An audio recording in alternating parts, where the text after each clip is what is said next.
Israel और Hamas के बीच जारी जंग अब और भड़क सकती है। इजराइल और हमास बीते 6 महीने से जंग लड़ रहे हैं। इस बीच इजराइल गाजा के बाद अब फराह पर हमले की तैयारी की जा रही है। बीते कई हफ्तों से इजराइल रफाह में जमीनी हमले को लेकर लगातार चेतावनी भी दे रहा है।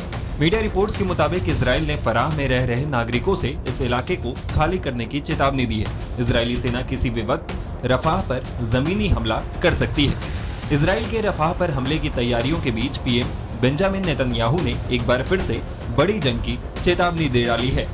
इजराइल पर अमेरिका समेत दुनिया भर के देशों का काफी दबाव है। ये सभी देश इजराइल के रफाह पर हमले के खिलाफ हैं। इसको लेकर एक बार फिर से इजरायली पीएम का बड़ा बयान सामने आया है। नेतन्याहू ने जोर देकर कहा है कि कोई भी दबाव उसे अपना बचाव करने से नहीं रोक पाएगा।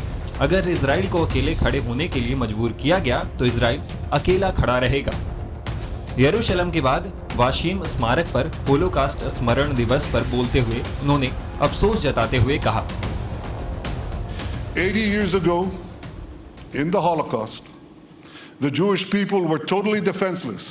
जब द्वितीय विश्व युद्ध के दौरान नाजियों ने 60 लाख यहूदियों को मार डाला था तो उनके लोग उन लोगों के खिलाफ पूरी तरह से रक्षाहीन थे जो हमारे विनाश की मांग कर रहे थे।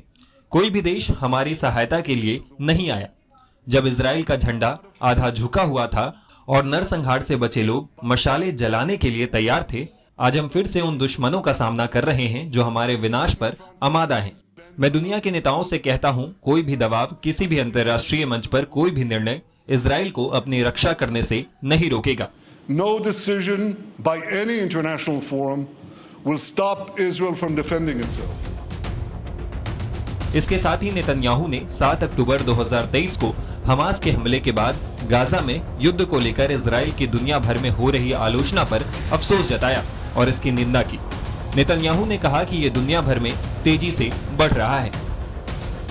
इजरायली पीएम बेंजामिन नेतन्याहू का ये बयान ऐसे समय में सामने आया है जब इजराइल और हमास के बीच जंग भड़कने की आशंका है। इजराइल किसी भी कीमत पर रफाह पर जमीनी हमला करने वाला है। इजराइल का मानना है कि रफाह गाजा में हमास का आखिरी ठिकाना है। ऐसे में इजराइल हमास के अंत की तैयारी कर रहा है। रफाह पर हमले की आशंका के बीच अब दुनिया भर की नजर इजराइल के अगले कदम पर है।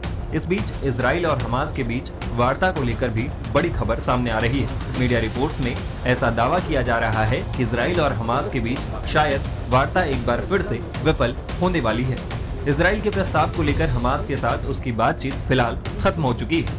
हमास फिलहाल इजराइल के गाजा में सशर्त सीज फायर और 33 इजरायली बंधकों की रिहाई के प्रस्ताव पर विचार कर रहा है, लेकिन ऐसी आशंका है कि शायद इसको लेकर इजराइल और हमास के बीच बातचीत बेनतीजा ही रहेगी।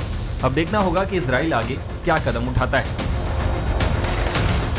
टाइम्स नाउ भारत डिजिटल की रिपोर्ट।